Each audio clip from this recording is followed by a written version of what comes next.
Welcome to Gray Eminence Media. It's nice to see you guys again. Let's see what Vivek has to say. He jumped on a new podcast yesterday, I believe. So let's see what he has to say. They're saying that you're the Republican Obama. There are elements of that Yeah. that I'm actually leaning into, because you want to know what Obama's really good at? He's filling that void. He leaned into his race. He leaned into his identity. leaned into his race. Okay, so if anyone has done any research, it's not like I have a magic institution that provides me all this special knowledge. You can go on the internet and research this yourself. It was actually a campaign strategy not to talk about race when Obama was first running. And even during his presidency, he tried to avoid race as much as possible.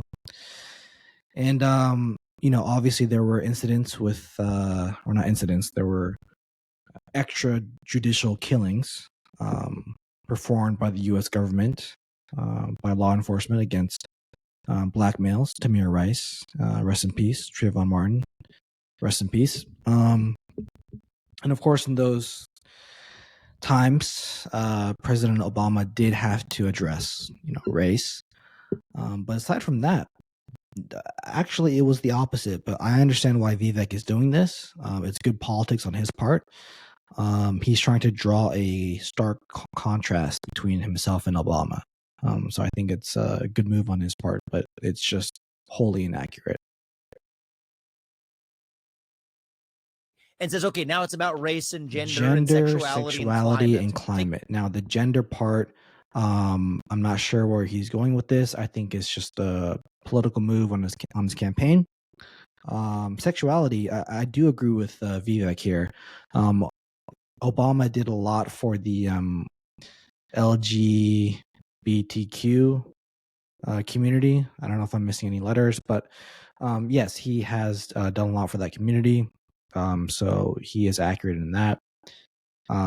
Climate, I think it's just smart politics, and not just smart politics, but I just think having a concern about the climate isn't a Republican or a Democrat thing. I think it's a human thing.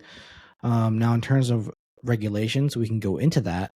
Whether we need to repeal certain regulations or to implement certain regulations in regards to climate change and how that affects the economy. But in terms of the whole gender and the race thing, Vivek is off. In terms of sexuality and climate change, he is definitely accurate on that front. So 50-50 so far. You can look at my 3 books. What have I been doing? I've been criticizing that vision. And I realize that's not good enough. That's not going to fix the country. We have to actually play that game by offering a better vision of our own. I think we would do better to talk more about the value of the individual, the family, the nation, the family, the nation. Now, the individual, the concept of the individual has been taught to us as Americans since we were born, right? So this idea that we're not talking about the individual freedoms, capitalism, freedom, we at this point, I think we get it, right? So this is just propaganda and just pandering to the Republican base, which is pretty smart. The individual, that we've been talking about that since the founding of the country. Family, I do agree with Vivek on this point. The family has been rapidly declining in terms of the nuclear structure. And so family definitely, absolutely needs to come back within the mainstream conversation, because if not, we're not going to have a country anymore. And in terms of God, I agree with Vivek on that front as well. And when I say God, I don't mean a specific religion or anything like that. Just any adherence to a religion that upholds God, right? I think that is vitally important. And so, he definitely has some points here. And God, I think what they're afraid of is they think this guy reminds me of Obama because when Obama went in, he didn't do any of the shit that he said he was going to do. He did all the opposite shit. Yeah. And I think that's a pain point for people right now. Here's the reality. So maybe he's going to say that, or maybe in his mind, he thinks that Trump kept all of his promises. I'm not really sure where he's going with that. With you say all the right shit, but the American people, my boy's on one. Did you do a line before this? Like, calm down, my boy. Right now, nah, because they've been so violent. I don't know who is this dude. Historically, how do we trust a person to just come in that we don't know with no proven track record? How do we trust that? No proven track record. That your guy Trump, no proven track record. You guys loved him. Boom. So where were these questions for Trump when he was running? Right. Oh, you say all the right things. You have no proven track record in terms of government or politics. How can we trust you, Trump? We've seen these guys come and go throughout the decades. I don't know. A lot of people give us these false hopes and promises. So it's really interesting that there wasn't a general conversation about that with Trump. Now with Vivek, there is that question. You're the Obama Republican. You don't have a track record. You're this wealthy, guy that founded multi-billion-dollar companies, and that's the same as Trump. So why is there this line of questioning for Vivek and not for Trump? I mean, it's just strange because both of them don't have a track record. And when I say both of them don't have a track record, I'm talking about in regards to Trump before he became president. So I mean, if anybody would like to, comment down below and maybe give me a reason why, I'll be interested to hear that.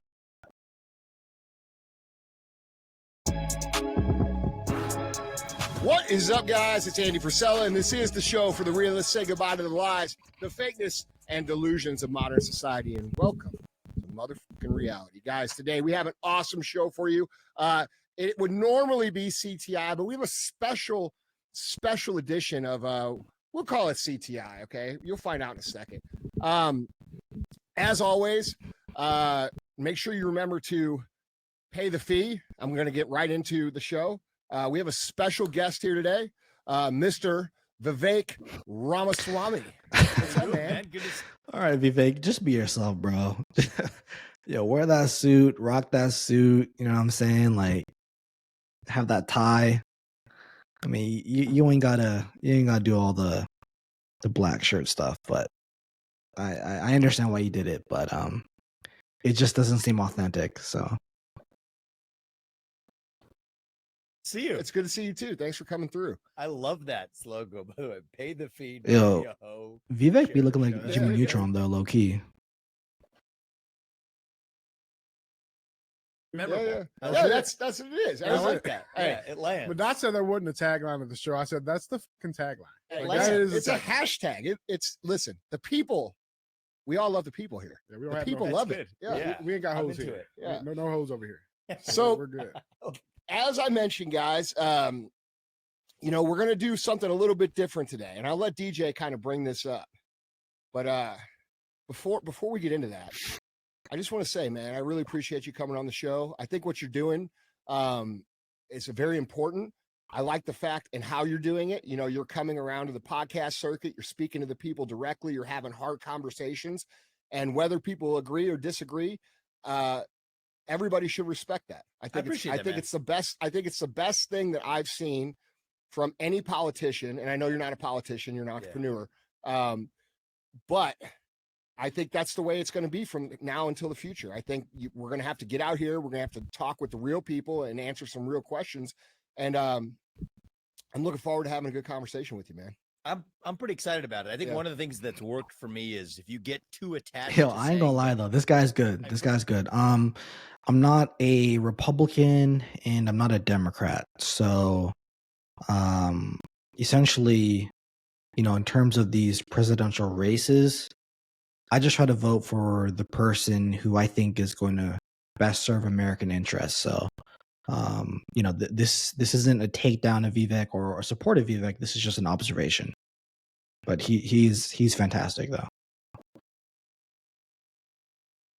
First of all, I don't relish the idea of being in the White House. Yeah. Right. It's something I've volunteered to do. But if you start fetishizing it and you attach yourself to that, then you say, okay, well, what do I say to get there? I look at it the other way. I'm going to tell the people in this country who I am and what I stand for. And if they like me, they can vote for me. Well, And if they don't, I'm fine with that. They can I'm go with going somebody to else. tell the people of the country who I am. Well, okay, Vivek, let's be real. Your parents were college educated. You come from the Brahmin class of India, which is essentially one of the top 3 castes of India. Your family didn't come from nothing. So I've seen some other podcasts or interviews where Vivek is saying that he came from nothing and his family had nothing and they were just he had this like really scrappy childhood, which is a complete lie. You can Google Vivek valedictorian speech, and you'll see him speaking at his high school graduation. Super articulate, super smart, and kudos to him. This is no hate, but let's just say the facts and let's just be real. You went to a private school in the United States. Your parents didn't come from nothing. They came from an elite class within Indian society. And even when people or immigrants or even children of immigrants say that they came here with nothing, typically the first generation Americans, for example, let's say Korean Americans, right? In Los Angeles, there's a huge multi-block Koreatown with Korean signs, Korean advertisement, all that kind of stuff. So if you're a Korean immigrant and you come to the United States and you come to LA, yeah, you're able to come here with maybe $1,000 USD in your pocket because you have these systems and support networks that provide you with opportunities and help for your children. And this doesn't just go for Korean Americans. This goes for the Arab community, various other Asian communities, South American communities, whether that's Brazil, Argentina, these type of things. So I think it's very important to note that and highlight that point. Vivek and other immigrants didn't come here under slavery or anything like that. So I think that's very important to highlight. As long as they know the truth, and I'm good with that. Isn't that the point of political office? I mean, Yes. Aren't we supposed to return to an idea that is supposed to be of service, right? Yes. Like you had a pretty nice life. A very nice life. You've done some pretty nice things. You're a very financially successful man. And just like the military, when you sacrifice to join the military and you give up certain things in certain time periods of your life, that's what we're missing in politics as well. And I think so. And I think so. And I think that I hope that many of the people who are working in a government bureaucracy, that also isn't what they're doing for the rest of their life, right? Part of why I want 8-year term limits for anybody who works in the federal government, not just the elected people, but even the people reporting into me. Yeah.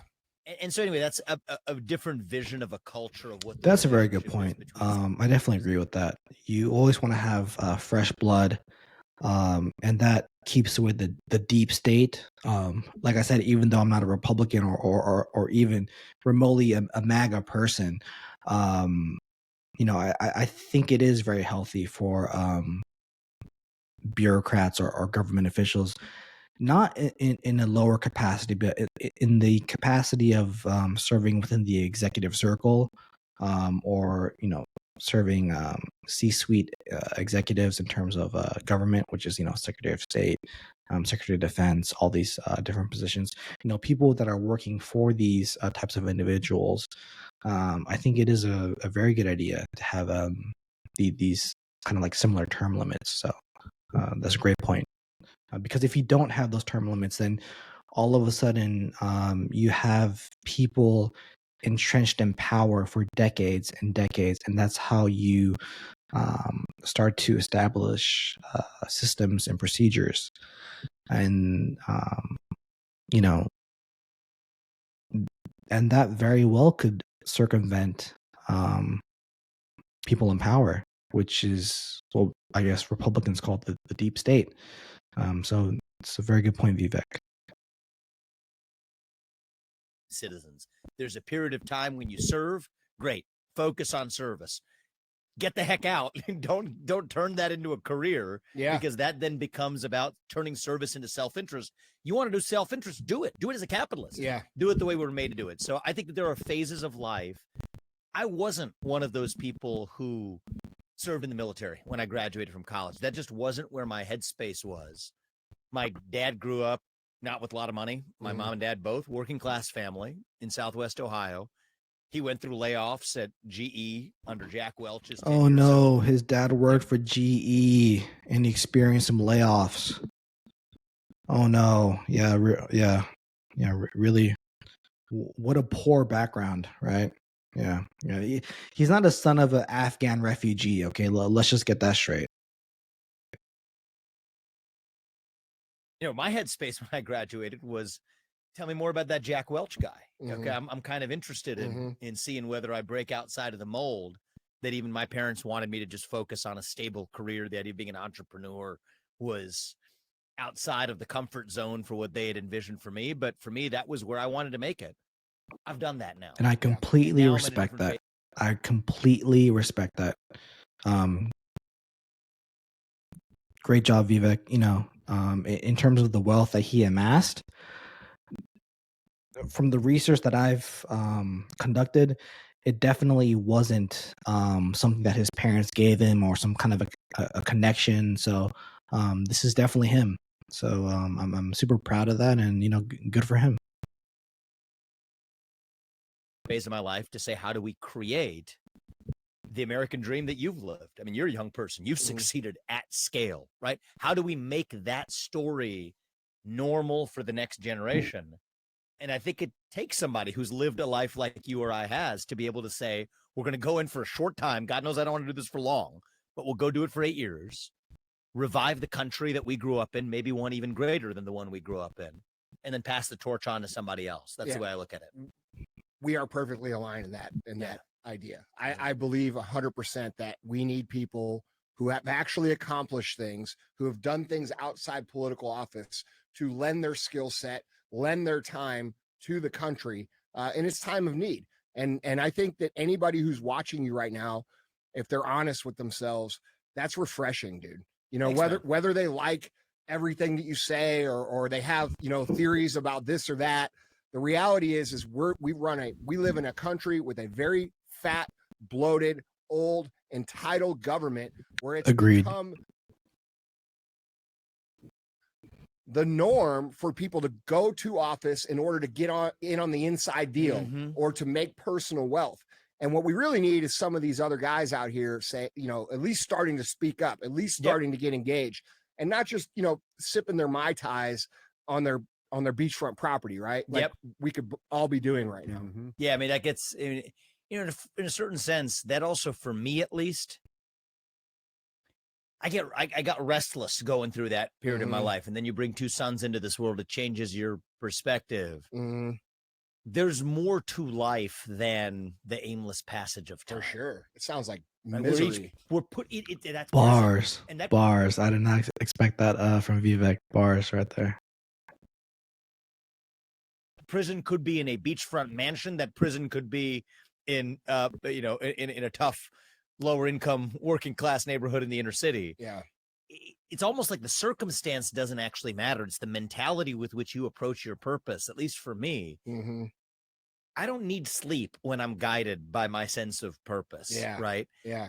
And I think that that's part of what how old are you again? You're about similar to 44. me. Yeah. Yeah. So we're cut from similar, age vintage. I think that people our age, especially and younger, are badly in need of a cause right now. Yeah. Like we have no sense of purpose and direction and meaning. I'm saying broadly as a generation. No sense of purpose, dude. How did you amass all of that wealth? I mean, come on. It's like, now you've achieved wealth.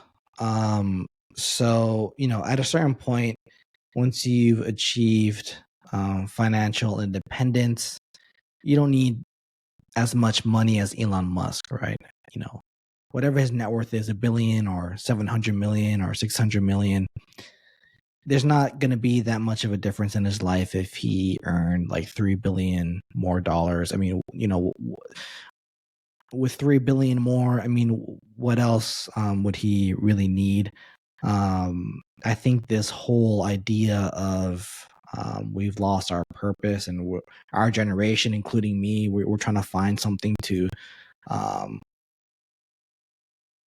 have a cause on.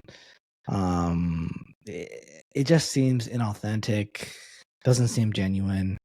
From my perspective, I just feel like he's dominated financially, and now he wants power, because when he says things like our generation is lost or we are lost and there's no purpose, and well, how is that the case when you've founded these companies that have amassed a lot of money for you? And don't get me wrong, that is absolutely fantastic. I'm a capitalist unapologetically. So this is great, but when he says things like that, it just kind of turns me off. We have a chance to revive that. And I think much of what I'm up against, or at least much of what I've been complaining about, let's put it this way, over the last several years, wokeism, climate ideology, gender ideology, pick your favorite poison. Yeah. It's a substitute for Now, pick your other. there's a degree of wokeism. So, for example, at the founding of our country, you would have to be not only white, not only male, but land owning. So essentially, the founders of this country didn't envision the average white male to have the capacity to vote. You understand? The founders envisioned the white male land owning class, essentially the aristocracy. White males could only vote. Okay, so if you're going to devolve, right? I don't really want to use that term, but if you're going to maybe not devolve, but to expand that power of the vote, you would have to be woke. Expand the vote to white males who don't own land. And of course, you can just expand westward, manifest destiny, kill a bunch of human beings, and then, allocate some land to the killers. But, from that point on, then you're granting the right to vote to black males, to, then females, and all of this expansion in terms of voting power, that is, quote unquote wokeness. Labor rights, the fact that we work a 9 to 5, that is wokeness. I'm so tired of people trying to assign woke culture to this crazy ideology where people are just nuts, right? The reason why we have certain things as Americans is because of wokeness, right? And back in the day, we wouldn't call it wokeness. We would call it labor rights, women's rights, rights for African Americans, all of these things. So now, are there elements of wokeness that are, excuse me, are there elements of wokeness that is detrimental to everybody? Yes, there is. Are the elements of wokeness that are detrimental to everybody significantly impacting people adversely? No. But this is good politics. This is great politics, right? Other favorites: faith, patriotism, hard work, family.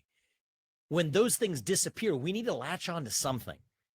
And especially young people, we're latching on to whatever is served to us, not because we like. You're latching onto your yacht, to your vacation. Dude, I don't even know what you're latching onto. You're latching onto things that we don't even have. So what are you talking about, bro? Like, what are you talking about? You are not the average person. Like, if there was a school teacher, let's say, or even a firefighter, or even a police officer, right, that was running for president talking like this, that would be more authentic. If the Republicans or even the Democrats can get behind an average working citizen and they had these talking points, fantastic. People could feel that authenticity. But when you have this, billionaire, or I don't know, close to billionaire person, saying all these things, I don't know, maybe to the masses, they'll eat it up. But, for certain people, we can just feel the inadequacy of what he's saying, because it's just not real to him. Because what is he latching onto? He's good. Like, he's fine, and props to him. Like, I wish I was in his shoes, like, good for him. But it's just like, bro, like, you can't be talking like this within the position that you're in. So, but because we're desperate for something.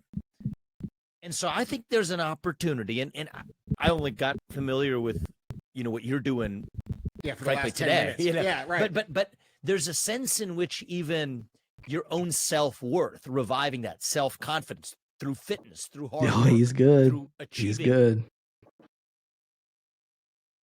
something in the world that you create that didn't exist before, that can fill the vacuum. For somebody else, belief in God, traditional faith, belief in this country, that there is a nation built on ideals, that I pledge allegiance to that nation, that I have two parents and or children, and I'm married, that's a stable family foundation that guides my purpose. Whatever it is, we're going to need, the way I'll say, faith, family, self-worth, patriotism, right? Pick two. Yeah. But it can't be zero, or else you're lost and you're going to latch on to something without realizing that you're subscribing to a new religion. Yeah. And that's exactly what's happening in the countries. People think they're not religious when in fact they've just adopted these deeply religious convictions. Yeah. And that's the most dangerous kind of religion of all, is when you're subscribing to religion when you don't admit to yourself that you actually are. That's what's going on in much of our modern culture. Yeah, in the United States. I think you're hitting on a very, very important point that's going on with the culture. When you and I were growing up, we had those things, right? I'm not the biggest supporter of eco protesters that are so worried about climate change, which we all should be, but they're blocking traffic. I think we've all seen those videos of these people trying to impede traffic and causing people to be late for work and all this kind of stuff. But for Vivek to say that, climate change has become the new religion and, it's wreaking havoc. I mean, you really can't compare. I mean, when you think about the conflicts between the Christians and the Muslims all those years ago, you cannot, no one on the planet can actually say, hey, here is evidence of eco-terrorists or eco-protesters killing X amount of people who don't believe in climate change, right? So it's this whole overblown, over the top language that draws in the conservative base. So that's it's very good. We were taught pledge allegiance. We were taught the American values. We were taught things Pledge like allegiance. Yo, I think people are still pledging allegiance. What is this dude talking about? What? I'm confused, man. I'm confused. Patriotism. I mean, I see American flags around all the time, in at schools. Don't know what's going on here. and win. Go out and build things. Yeah. Be of service. Be Go out and useful, build things. right? Totally. Americans have built YouTube, cars, electricity, Facebook, Instagram. I'm sure the television. I mean, just a bunch of things. When you're looking at both, African American inventors and white American inventors. I mean, just forget about the race, just the nationality. Americans have created and built a lot of things in the past, and they are building a lot of things now. So, in terms of economies, when they start to advance and start to mature,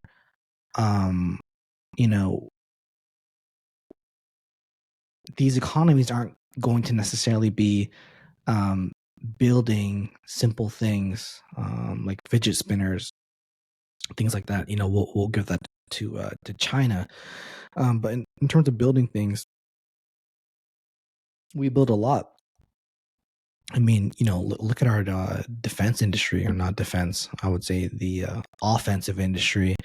We build planes, tanks, submarines, all kinds of weaponry, and we're selling them all over the world. And in a lot of advanced economies, we shift to the service sector. So this whole notion of we don't build things anymore. Yeah, the economy has moved on. We've graduated. We've advanced. This isn't the 1950s anymore. Now, could American companies, could they definitely bring back manufacturing, like Kanye West said? Absolutely. I don't think we need to continue relying on China for a lot of things. But I think this is just a little bit overblown. And we absorbed these things, and we created purpose. And you and I have both executed, and I think we've gotten further in a short amount of time than a lot of people get in their whole lives at that game. Yeah. But and purpose shifts. And for me, and I think for you too, obviously, with what you're doing with your actions, the idea of leading by example has to run. It runs through me, dude. Like when I look at what's going on with our I would say lost generation right now. It definitely comes down to a lack of pride, a lack of identity as American culture. And I think that's been intentionally installed. I think that's something that's, I mean, well, I think it goes, so I kind of view it like 90% similarly to that. Mm-hmm. I think there definitely is an intentional installment agenda going on in this country. Mm-hmm. Often comes in acronyms. Mm-hmm. My general views, if it comes in acronym, be skeptical. ESG, CBDC, UN, WHO, SEC, what's that? WHO, right? Because if it's an acronym, it's designed to be boring for a reason. They don't want you to pay attention to it. And I've written books about this stuff. My first book, Woke Inc., is about the merger of what I call state power and corporate power, the woke industrial complex to do what neither can on its own, victimhood culture. My third book was about the woke industrial complex. Yeah, all of the woke people are gaining power in America. Yeah, all the blacks and all the Asians, and yeah, it's crazy, right? Yeah, we have all the power. Yep. About the ESG movement. We could talk about the different top-down forces, the COVID agenda, the climate agenda, now in I would say more nefarious and lasting form. But here's the thing, that trick only works if you have a culture, individuals that are lost, that are willing to buy up what they're selling. Right? If you don't bend the knee to the real thing, Yeah, call you it have to God, remove. You're You going have to bend to the knee to something. Yeah, you first have to remove something and then replace it with something else. Right, And but this removal, in some ways, is the individual responsibility. Because I've moved Okay. a little. First of all, why don't you explicitly state what's been removed, and why don't you explicitly state what's been installed? So what's been removed and what's been installed? Let's see. Little bit from where I was a couple of years ago, just complaining about the way that they're removing it. How about taking a look in the mirror? Right? I mean, I think that the question is, if we take a long, hard look in the mirror, I think we have to ask ourselves, what is it inside each of us that makes us want to bend the knee? I took my son to Washington, D.C. He's 3.5 years old. That's a good question. It's interesting. And so Yeah. we're in June. It's Pride Month. We're walking around Washington, D.C. in the evening. Okay. Capital of the United States. And we talk, you made the reference to pledging allegiance. So I pledge allegiance to the flag of the United States of America. That's what we grew up saying every morning in school. But we don't do that anymore. You walk around Washington, D.C. in the month of June. I kid you not. We saw more trans flags, not just the rainbow gay rights flag. No, the new transgender flag. This week's flavor. And Ukraine flags, right? Versus the U.S. flag in the United States Capitol. Bingo. I do agree with Vivek on this point. It's absolutely ridiculous. Well, that's a good point, Vivek.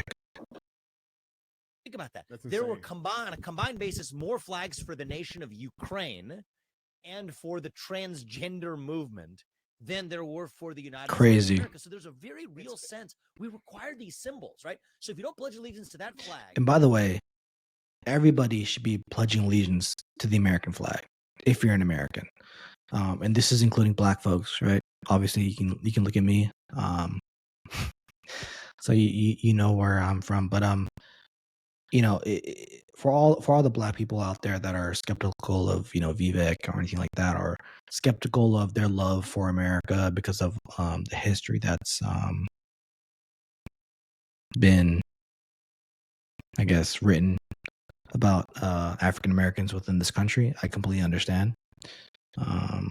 But please take a look at the African Americans who were instrumental in the success of the Revolutionary War in terms of African American spies, all these other things, African American inventions. Please look this up. So African Americans have done a lot in terms of enabling the life of America to continue, right? Was there slavery? Absolutely. Was it brutal in terms of all forms of slavery throughout history? Was this especially brutal? Absolutely. And I think it's not an or conversation, it's an and conversation. So, I would suggest for African Americans to definitely look at, the history that we've contributed to our country. And this idea of pledging allegiance to the flag, if you don't, as an African American, that's disgusting and that's sickening. And maybe the reason why some African Americans don't want to do that is because of the history. And I completely understand where you're coming from. But I think that is indoctrination coming from the Department of Education. Right. So, I encourage all the young African American women, men, kids to just do a Google search. African Americans in the Revolutionary War, African Americans in American wars, African American inventors, African American scientists, African American, academics, linguists. I mean, and not just that, but actually study the history of Africans in general, right? Homo sapiens. But that's another video. But let's continue. It's not some abstract analogy. We literally pick other flags. That's right. To pledge allegiance to the trans flag. Facts. Particularly what I think is going on, this weird thing in the United States. I don't know where you are on this, but the weird religiosity around Ukraine. Facts. Oh, we got it. Yeah, I think it's Well, fucking I've been absurd, taking a lot bro. of heat for this. I but- know. I think it's okay. absurd. We shouldn't be.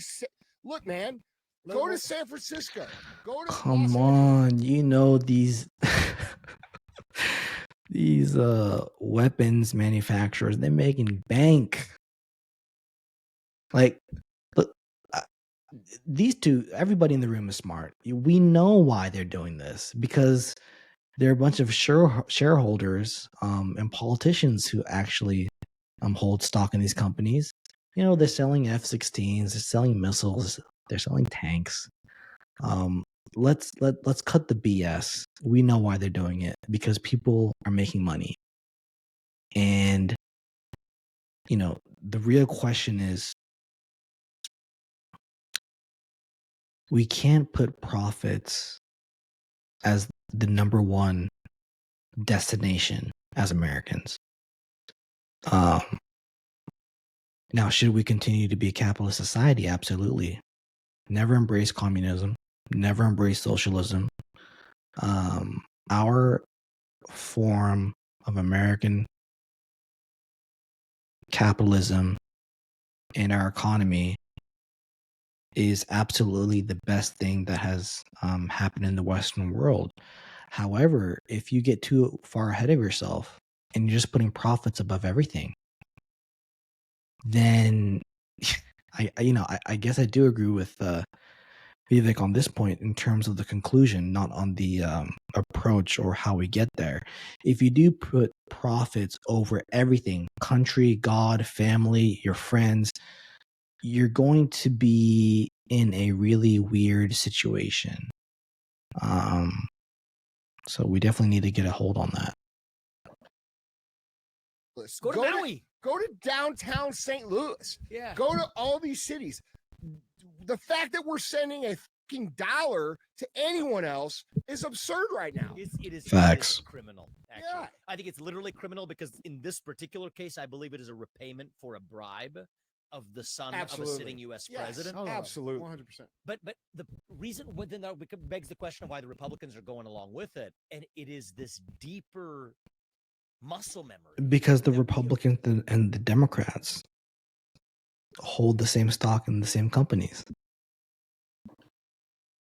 Built dating back to the Iraq War that you make up for your own insecurity at home by projecting an artificial strength abroad, fighting a war that you're destined to lose, but then just define it after the fact as though you won. Okay, well, let's say one thing. We didn't lose. Well, okay, the average American did lose, but the people that perpetuate the war didn't lose. So Iraq, Afghanistan, Syria, Somalia, Libya, Ukraine. Even if there isn't a decisive U.S. victory, that's not war these days, man. It's about money. So the next war, in terms of losses or winners, would probably be against China or Russia if we had a direct war. But all of these so-called losses are not actually losses. Yes, are they losses for the average American who's really insulated from these events, right? We don't experience war like that. We're so our government is so strong to the point where no one is going to dare attack the United States in terms of their home soil. Now, has there been terrorist attacks? Yes. 9/11 is a big one. But in terms of war, right? A declaration of war between two countries, no one on the planet Earth would ever dare to attack us because we know, or they know, what we're capable of. So yeah, the average American loses, but the people that actually perpetuate the war, they're making a lot of money. So Vivek knows this. I'm not sure if the podcast host knows this, but let's stop with the foolishness. That's what it is, or do you think it's that these dudes are on fucking payroll, man? Well, they're on. I mean, yeah, I mean, like, there we go. They're not us. Like these guys the are Democrat writing a machine is check. definitely on payroll. There's a lot on the Republican side that are on payroll. The American machine is on payroll.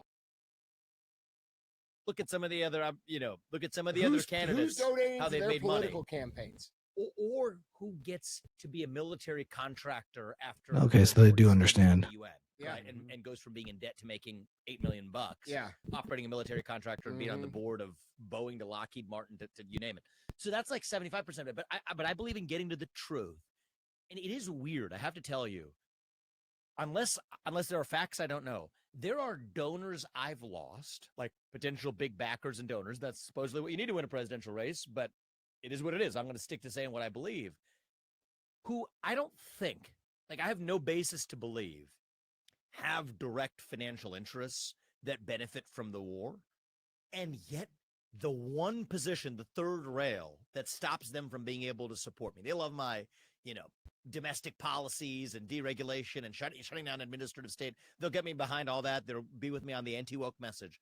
But when I tell them we're done paying to defend an invasion across somebody else's border when we have an invasion across our own southern border here at home.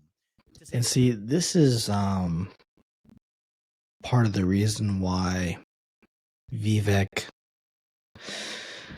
I don't know, I think he will get the nomination, but there is this blind spot that he's, I guess, alluding to, these people that won't get behind him in terms of disavowing or immediately letting go all support of this Ukraine conflict, is that Vivek is Indian.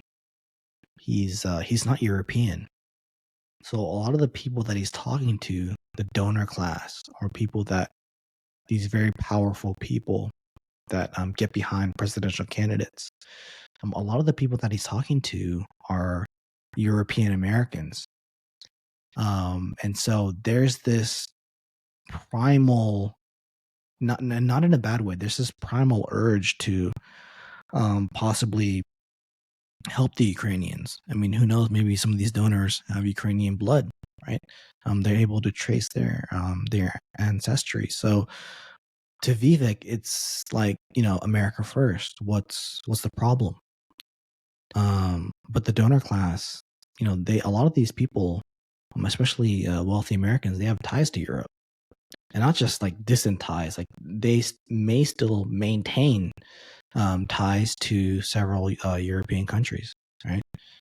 So this might be a thing that Vivek won't be able to spot. No. This is the third rail. I can't support you with that kind of position on Ukraine. Like at first, my reaction is, definitely the Biden family's compromised, and this is a repayment of a bribe. Right. Even many of the neocons in the Republican establishment, these are people who are looking, in the name of running for president, their next board gig on Lockheed Martin or Raytheon or whatever.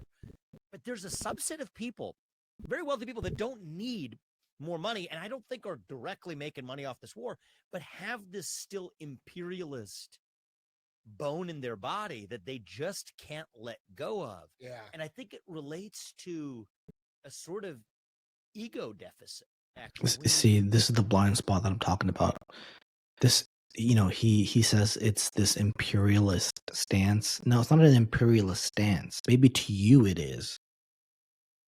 But to them, this might be, they can see their own son, their own daughter, their own mother, their own grandmother in that conflict when they see these videos of these Europeans being decimated by Putin, Vivek. That's what you don't understand. And that's what you need to start getting on board with. Because, hate to break it to you, Vivek,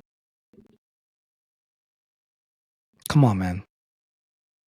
You might not have that same, how do I say, that same urge, right? But best believe if Japan started, invading India, started decimating people, chopping heads off, just murdering people left and right, even though you won't be making a lot of money off of a U.S. support intervention,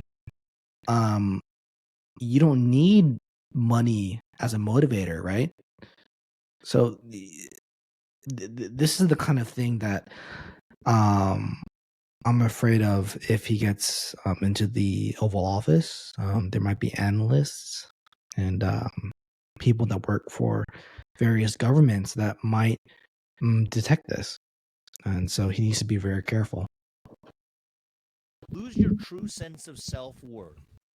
You start actually creating your sense of self-worth from artificial things. And this idea that I'm at the top of the food chain in the United States of America, it better darn well be the country that's projecting its strength through fighting foreign wars somewhere that I'm not going to go to. Yeah. That my kids aren't going to go to. Yeah. But that somebody else's kids are. The peasant class kids, exactly, they're going to go fight me these wars. Feel like I can flex my muscle Right. while I'm at the beach house. Yeah. I think that there's an element of that.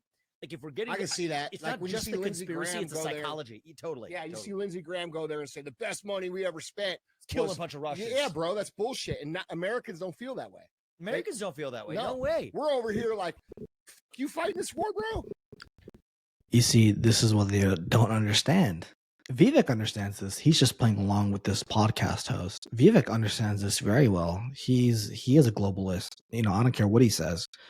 Lindsey Graham, all these other people, they started off as Americans, but now they're globalists because they've entered a certain sphere of human activity and human life where it's not even about the country anymore.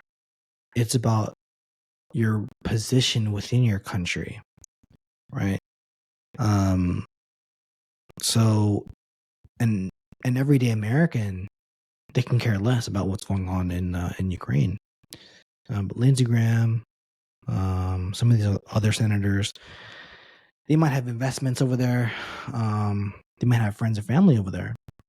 And so when people reach a certain level of income or influence or wealth, with technology now, they're not confined to their state, their province, their country, or even their hemisphere.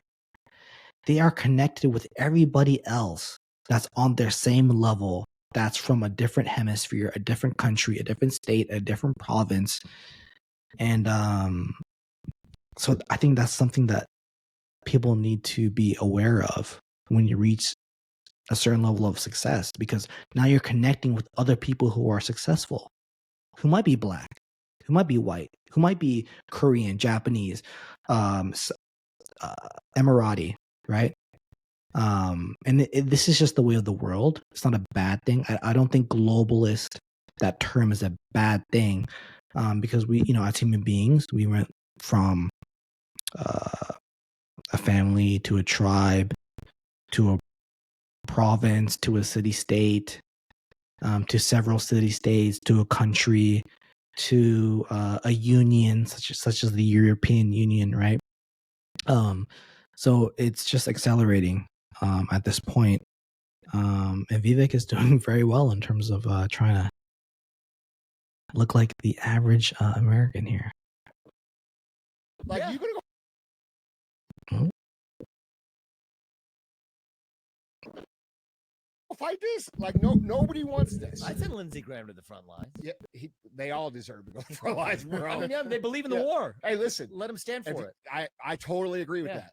All right, I'm liking you more and more. All I right, mean, let's it's be real. the truth. I'd give Lindsey Graham some credit if he were willing to go, teach him how to go. Technically- Bars. And this is why Vivek is so good, because even though he does have some blind spots, and I'm not a Republican and I'm not a Democrat, but he speaks truth to power, so good for him. Yeah. Go technically teach he him how does to have operate a- those weapons. Do it. In the Okay, front line. okay. Yeah, I'd send him he for does that. have a commission. Like I think he's Air Force Reserve, Army Reserve. He actually Yeah, has well, a- he's definitely in favor of. He said it's the best money we've ever spent. I think it's the best foreign trip we'll ever send a U.S. senator on. It's the actually. best money we ever spent. I'd pay for his flight to go out there. Yeah, this fucking dude. Look, dude, these guys are literally treating the American people as if we are the ATM for their conquests and their bullshit deals that they're doing all over the world. Well, we are their ATM. Yeah, though. I know, bro. Yeah. But why are we sending? Like, not only do we pay half of our income to these people, and when we add it up, let's be real, it's more than half. All right, that makes us slaves. These Mhm. these people are sending your kids and your sons and your daughters in the name of this patriotic delusion to go die. Like this, it's absurd. I just posted that video of the Gold Star. And he has a point. Not a point. He's actually correct. But where was this energy during Bush?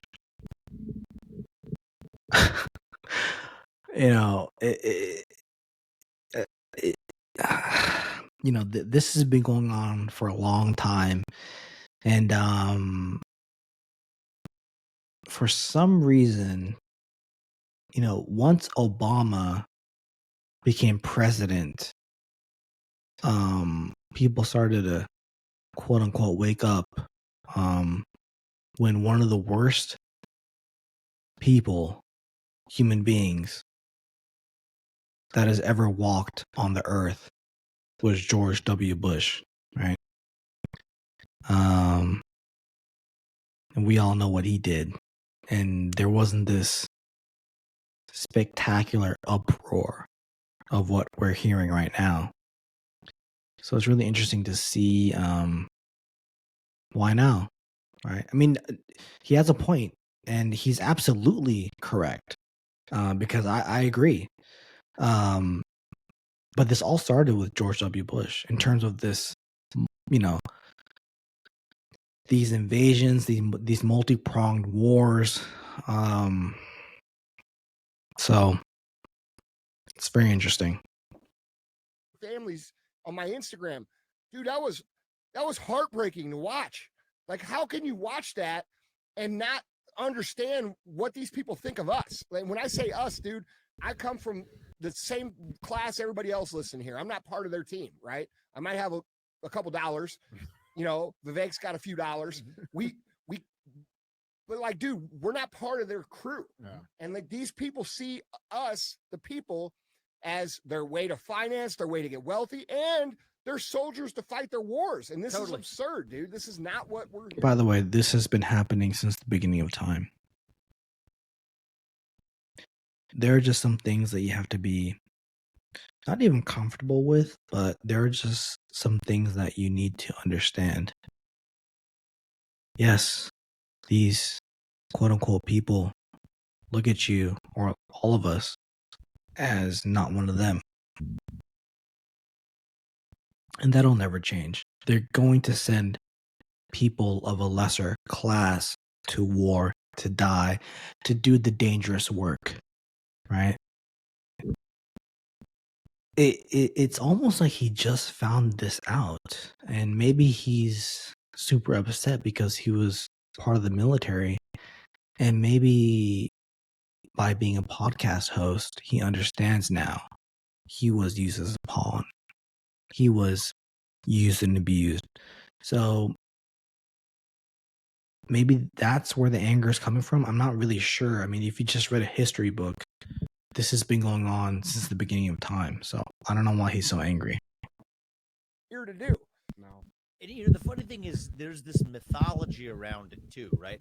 If you rewind 2-3 years ago, even the mainstream New York Times style media was talking about the fact that Ukraine has some serious Nazi issues, domestically. Okay, yeah. Right. This is a guy, this Pied Piper of Hamelin and cargo I'll be right back. somehow has become an American god, substitute for a modern religion. Is we have who needs God when you have Zelensky? Yeah, is a guy who has actually shut down 11 opposition parties.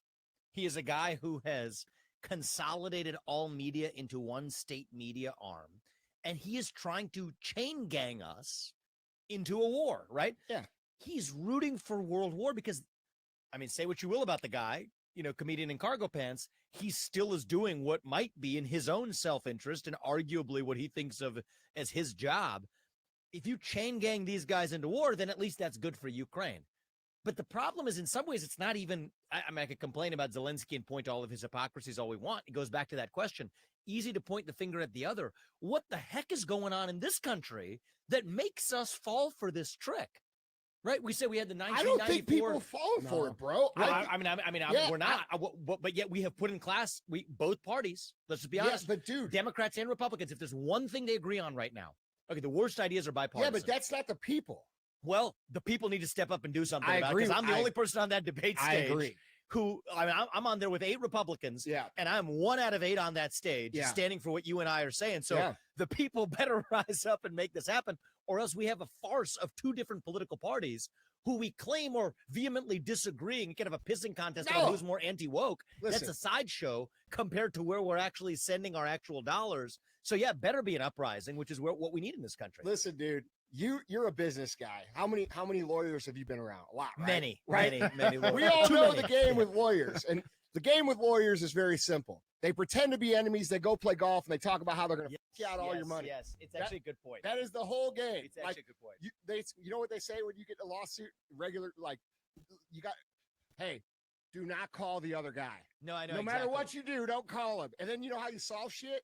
You call the dude. I know. Yeah, exactly. It saves you millions of dollars because you disintermediate the middle class. You know who else is like this? Actually, this is a new one that my eyes got open to. The world of political consultants, actually. They like that too, right? Oh, totally. Yeah. It's just go talk to so and so. It's just mercenaries, right? In the middle. And so, yeah, totally. Yeah, and so the guy who are running some of the big super PACs of the other guys will be like, 3 weeks before is like at my house, like, still have a text message relationship, pass along stuff. Yeah. It's a game. Yeah. It's a farce. Yeah. It's a bunch of mercenaries. And they're fucking backstabbers too, bro, because the minute you don't go. That's politics.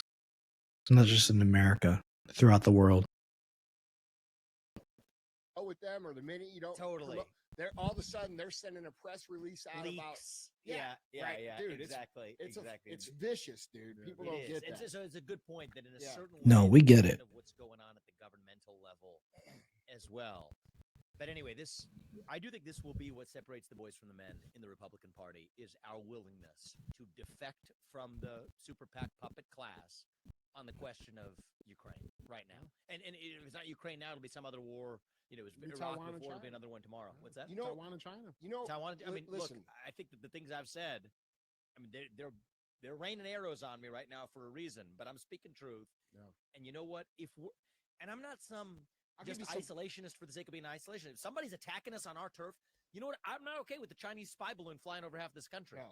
Okay, if you're gonna attack the homeland, compromise our actual sovereignty on the homeland, you better have hell to pay for it. But the irony is, we look the other Agreed. other way when that's happening right here at home. We're in a modern opium war, which I think is also a big problem. That's a big part of intentionality of it's not drug addiction, it's fentanyl artificially laced into Percocet. I'm sorry. It's Vivek is smart. He's correct. It's a modern day opium war. The Chinese have a long memory. They've been around for thousands of years, longer than us. And Western powers did engage in an opium war and drugged a lot of the Chinese population. And now it's, in terms of Western powers and what we've done to them, now it looks like they're kind of exacting their revenge at the moment. That gets sold via Snapchat. It's coming from Wuhan to Mexican drug cartels. These are issues that I'm very open to talking about how we handle. But we're deflecting that instead by focusing on two thugs fighting it out. Well, let's be real, dude. Let's be fucking real. First of all, Zelensky is a puppet. All right, he is the front man for the World Economic Forum, global communist movement. We'll talk about that. You guys getting into it. Listen, he's the front man. Yeah. The reason he's an actor is because he's actually an actor. He's literally an actor. Right. Yeah. And the reality. Man, I'm sorry, man. Could the black dude say anything other than that? Could you please provide some other commentary than just y'all are getting into it? Come on, bro. You're looking. Come on, man. Of what's going on in the world is we have a compromised president who's taken millions of dollars to make policy decisions that are not in the interest of the American people. They are in the interest of China and other countries, and that's why we have an open border, and that's why we have crime wave, and that's why we have all this crazy shit going on. This family sold out U.S. foreign policy for them to get rich. Yes. And that's wrong. Yeah, and they don't even bro, that's just dead wrong. The dude smirks. He smirks when you talk about it. Yeah. Like he smirks, like it's a fucking joke, bro. People out here, listen, man, we're here in the Midwest, man. Most of these people out here just hardworking, regular Americans that are common sense, that they just don't want to be fucked with, man. Yep. You know, and these guys are laughing at us. Like that's how America feels. And dude, if you want a political consultant, I'll give you some political consultation. Here's the reality with you, okay? You say all the right shit, and it's great. Like, and dude, I'm watching over nodding my debates, head, and yeah. I'm like, yeah, this is Nice. right. But there's the American people, and you're noticing this on the internet. The American people have a problem trusting anybody right They now should. because they've been so violated. They should. And so they think everybody, including me, we can't tell, like, is this person affiliated, or is this person a plant, or is this another Zelensky puppet? And that's going to be your biggest it's the hurdle truth. to overcome. I know. Totally. I know, bro. Because we have a government and people have run for government, and Yeah. people in power that have systematically lied. Yeah. And so if you look like the others, how do I know that you're real? And Yeah. it's the reality of where we are. So people should be skeptical. I would say believe nothing that Yeah, dude. anybody feeds you, but you're going to have to make a choice about what your best chances of moving a country forward. And that's unfortunately the best we're going to get You know right where now. I'll say this. If I had to vote between Trump and Vivek, I would pick Vivek. Both men are successful financially. But I think Vivek does have a sense of real patriotism that Trump doesn't have. So I urge all the conservatives and the Republicans, if you want a successful Republican candidate to go up against Joe Biden and Kamala Harris, Vivek would be your guy, 100%. And if he does get into the White House, I wish him nothing but the best. People are hitting you right now. They're hitting you on this Obama line from the debate. Oh, yeah. Yeah. Well, They're saying that you're the Republican Obama. You know what? I actually, there are elements of that Yeah. that I'm actually leaning into. Yeah. Because you want to know what Obama's really good at? He's filling that void. It's what he did. He leaned into his race. He leaned into his identity and says, okay, now it's about race and gender and sexuality and climate. Mm-hmm. When we conservatives, what have we been doing? And I don't even use that word that much. We in the pro-American movement, what have we been doing? I don't see you as a conservative. I mean, I see you as a common sense dude. I'm pro-American is what I am. That's what I see. Really. Yeah. And so we in our pro-American movement, what have we been doing, though? Myself included. I'm not criticizing other people. Take a look at my 3 books. What have I been doing? I've been criticizing that vision. Right. And I realize that's not good enough. Yeah. That's not going to fix the country. We have to actually play that game by offering a better vision of our own. So if they're giving us race, gender, sexuality, and climate, I think we would do better to talk more about the value of the individual, the family, the nation, and God. I think individual, family, nation, God beats race, gender, sexuality, and climate. And so far in the Republican Party, we have a bunch of partisan hacks that recite slogans. They're handed down in a binder, criticize. I mean, what do they teach us even for the debate? What are the debate, standard debate wisdom and preparation is? You look at the super PAC leak of, which one was it? Was the DeSantis camp that had their super PAC leak, their memo, criticized Biden at least 3 to 5 times. And that's the traditional advice that all the candidates will get. The way I look at it is, first of all, it's super robotic. But second of all, you're missing the point if you're criticizing Biden. He's a puppet. Yeah. Zelensky's a puppet. Biden's a puppet. We have to actually have a vision of our own. And the left is actually good at this. The left will give you a vision. It's the wrong vision, but they'll give you a vision. And the alternative side, the Republican Party, is so pathetic that it has not, for years, offered an affirmative vision. Now, Trump actually brought a new, at least, character to the Republican Party, and that's good. He still fails a little bit. But we got to say, what do we actually stand for? What are we running to? And so, in a certain sense, yes, I think we need that. He's good. He's good. Vision that dilutes the other side's poison to irrelevance. And people say, "Oh, are you just eloquent talking?"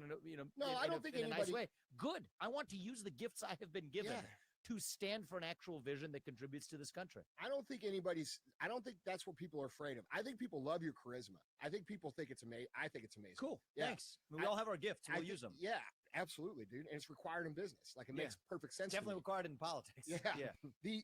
I think where they're afraid of is they think like, okay, this guy reminds me of Obama. And when Obama got elected, and you probably remember this as well, like I didn't really care for him, but I was hopeful. He inspired me to think, man, all right, I didn't vote for this guy, but man, he could do this and it could work and it could be awesome. I hope he does good things. Yes. And I think what people are afraid I didn't of, feel that way. I actually sat it out. I voted Libertarian in 2004. Yeah. I sat it out in 08 because both him and McCain, I said, this ain't happening. Well, yeah. I think that's valid. Yeah. They both suck. That's the way I felt about it. Yeah. But I did vote for McCain because I did what a lot of people did this last time and voted against the guy, not for the guy. Right. And, I didn't know as much then. But what I think they're afraid of is if they get behind you, because when Obama went in, he didn't do any of the shit that he said he was going to do.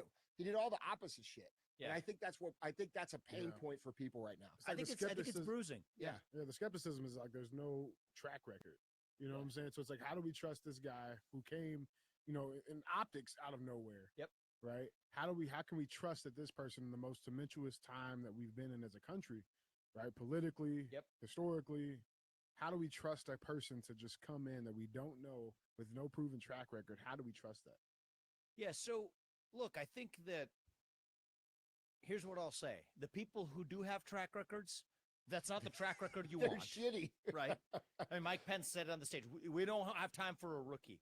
We don't want someone too young. What do they call me? I think he killed him. Got him. Oh, Vivek is good. Hey, don't miss my boy Vivek. He's good, man. With that one comment. I think so. Yeah. But I'm just saying, amongst other things. That's from the Mike Pence view. But even from our people point of view, to say, okay, but still, how do you know you're not just selling me a hope and dream? Are you actually going to hold the line when you get into office? Look, it's not my. How are you going to hold the line when there are systems and procedures in place? Vivek. I'll be honest. Now, I don't have a definite view or I don't have definite evidence of this. This is pure conjecture. But I think there was somebody in Obama's ear that told him to invade Libya, to get rid of Gaddafi. And I feel like there's a binder in the White House, a foreign policy binder, that the deep state wants presidents to execute on. Obama has an African father, right? And Africa is a very large continent, right? So not everybody in Africa is super black. Africans can be, there could be high levels of melanin. There could be low levels of melanin in terms of people that inhabit the African continent. You can see that as well. When you look at Scandinavia, Sweden, Norway, these type of countries versus Italy and Spain, completely different people, right? It's the same thing with Africa. And so I don't think Obama was coming into office planning on removing a head of state in a North African country, right? But I just think there are certain people and procedures and allocated activities that presidents have to execute on. And so I think Vivek needs to be very careful in terms of the promises that he is trying to uphold if he gets into the presidency. My job to persuade you. Okay, my job is I'm just going to tell you who I am and what I stand for. You should be skeptical. I can tell you if you guys don't want that, then go with somebody else and find better. But here's what I will say about this though is look at the heat on. That is so good. That is so good. No, I respect that, right? I'm here. I'm telling you what I stand for. And if you don't like it, go with somebody else. Perfect. I'm taking now already. Okay. It is obvious to anyone who's watching that I have, like, this should shock no one.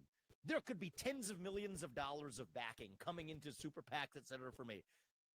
I'm in many ways what many in that establishment would dream for, right? A guy with a business background, a guy who has come up through elite educated institutions. And I know many of these people, they're ready to support me. And then they hear the things that I'm actually saying and they say, oh, we can't quite get there. So, like, does that make sense in the sense for me to sort of say, I have all that teed up. Let's say this is about my power, dominion, and control, okay? How do I get to the closest seat of power that I possibly can by playing some political snakes and ladders? Well, first of all, look at the stuff they're hitting me on now. There were many years I didn't vote in my 20s. Well, I wasn't plotting to be president my whole life, turns out, okay? If I was now plotting to do it, what would I be doing? All the people, the hedge fund kings of New York City, many of whom, are people who I overlapped with in my prior life and otherwise, whose support would be really meaningful for me to be buying ads in Iowa and New Hampshire and Nevada, where I don't have it. Don't believe it. I don't believe anything what he's saying right now in terms of his defense of not being tied in. Ads on TV because we're being smart and capital efficient, but every other campaign with their super PAC puppets are flooding the airwaves. This would be a lot easier for me to play that game. I'm not. And so I think that should at least cause you to think twice. You can listen to the things that I'm saying, from the truth about Saudi Arabia's involvement in 9/11 all the way through Jeffrey Epstein's client list to the Nashville shooter manifesto. We knew all of those things before you mentioned that, so it's not a big deal. I'm talking about the things you're not supposed to talk about. That's right. And do you think that's actually helping me right now? Because you could look at, I mean, in some sense with the people, I hope it is. I think it is. But in the money raising game or all the game that Definitely you would worry not. about Obama or the managerial class, that's not how that game is actually played. So all I would say is actually yeah, Vivek has this thing about the managerial class. Bro, what the hell are you even talking about? Like, you are the executive class. Why is he talking about the managerial class? It doesn't make any sense. Can someone tell me why he's talking about the managerial class as if there's some evil people when he is the founder and CEO of many companies? Someone please tell me. Skeptical, absolutely. And I've got two sons. One's 3.5 years old. One's a year old. We have reached the apex of living a great life. We fly. We're not going to go to commercial airport for the rest of our life if we don't want to, unless it's to train our kids with the right values, which we probably will. But we can have a beach house, or we can have our Ohio house and live a good life. And I like writing books. I'd go on TV plenty if I want to. Suppose I want to be famous, and that's the objective. Many ways to do that. I'm just addressing some of the things I've heard. It doesn't make sense to put yourself through this, go through the sacrifices we are, take the arrows, make this job harder by speaking the truth about the hardest topics, turning down tens of millions of dollars that otherwise could be in the coffers if this was about any game other than reviving truth in this country. And you know what? I've said this in the beginning. I'll say it again. I would rather speak truth at every step and lose this election. I'm totally at peace with that than to win by playing some carefully scripted path to winning. And I truly don't know which is going to be the winning strategy. I really don't. It's an interesting experiment for me, actually. At the start of this campaign, I'm curious how the world works, how this country works. We're going to find out. Yeah. Okay, if I'm unrestrained and speaking my mind at every... I'm curious about how this country works. That's an immediate red flag. You're disqualified. Dude, what are you talking about? I'm curious. Hold on. Many ways to do that. I'm just addressing some of the things I've heard. It doesn't make sense to put yourself through this, go through the sacrifices we are, take the arrows, make this job harder by speaking the truth about the hardest topics, turning down tens of millions of dollars that otherwise could be in the coffers, if this was about any game other than reviving truth in this country. And you know what? I've said this in the beginning. I'll say it again. I would rather speak truth at every step and lose this election. I'm totally at peace with that than to win by playing some carefully scripted path to winning. And I truly don't know which is going to be the winning strategy. I really don't. It's an interesting experiment for me, actually. At the start of this campaign, I'm curious how the world works, how this country works. We're going to find out. I'm curious about how this. Okay. Hey, I'm with all of you guys. This is the first time that I've seen this podcast. That comment right there, I was pretty much a fan, but once he said that, I'm curious about how this country works. Bro, what are you talking about? No, you're done. No, I would never vote for you. What do you mean this is a game and you're curious about how this country works? And I thought you were America first. I thought you were an American. I thought, no. Okay, let's see what he says. Okay, if I'm unrestrained and speaking my mind at every step and totally comfortable, that may not lead to winning. Yep, he's done. I'm curious about how this country works. I thought you were from Ohio, bro. I thought you were from Ohio. What happened? He's a he's a globalist. And listen, ain't nothing wrong with that either, because a lot of people would say that they hate globalists and they have all this money but yet, some of their best friends are not even American and they have businesses all over the world and this guy's funny, man. Can never vote for him now. This election. If everybody in this country knows who I am and what I stand for, and they don't want to go with me and they want to go with the other guy, whoever that is, I am totally cool with that. I hope so. But all I would say is, you have the choices you do. You can't be sure about anybody because as much as we're showing up on the ground in Iowa and New Hampshire, meeting thousands of people, I'm not going to meet the 300 million people across this country. You didn't pre-script these questions with me. I'm doing these forums more than I am just standard cable television. But at the end of the day, people are going to have to make a judgment. Yeah. All right. And if you trust me, I think or you you make some good trust points. 80% of what I say, probably go with me. If not, I'm not going to change your mind. No, I think you're making But good that's points, up to you. man. We talk about on the show, they attack who they don't want. And Yeah. I mean, you've definitely been getting it. You know what I mean? Look And at this last week. That's a big indicator. I think you're making some really fair points about that. And I also think that, I'm just going to say this because this is real. I'm good with people. Yeah. I don't get that vibe from you. Yeah. Like, I don't get it in person. Like, I don't get this vibe of, like, I kind of get the vibe of how I feel about it, where it's like, yeah, dude, somebody's got to do this. The sense of passion, urgency. Yeah, and I got that vibe. I mean, 3 seconds in the meeting. I don't relish the idea of being president. That's the other thing. It's like, now why would you want to do that? I mean, honestly, when we started this campaign, we were playing to win. My heart was in it to win. But now it's real, right? We're on a trajectory, the same trajectory Trump was. Honestly, I was talking to my wife 2 nights ago, and it's like, I think this is going to happen. Neither of us is like looking forward to it. But by the time we get out in January 2033, our older son, he won't even be in high school yet. I think we will feel good about what we did for this country. And I think the way I'm looking at this as well, this is one of the mistakes that Trump made. It's one of the mistakes that most presidents make. They actually do promise hopes and dreams that they think they're going to fulfill, but it requires Congress.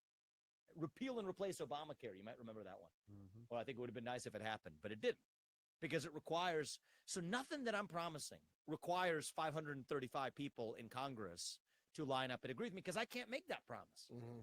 But if you look at the promises I am making, right, that we're going to have a 75% headcount reduction in the federal bureaucracy, that the president can do. That's fucking huge, dude. And the president can do that. I don't need Congress to do that. So shut down the Department of Education.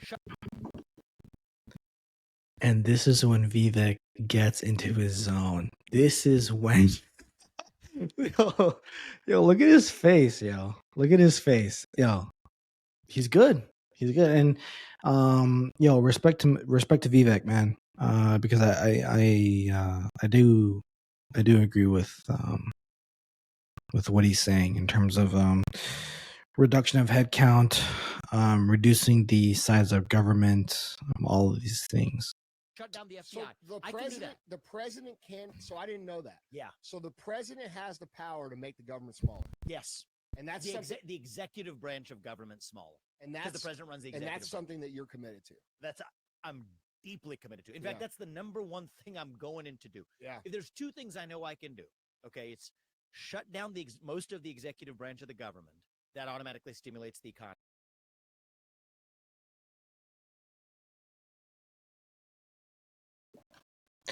All right, guys, we might have to continue this on another day. But hey, I appreciate you joining me, and I will see you guys next time. All right, take care. And have a good night. Cheers.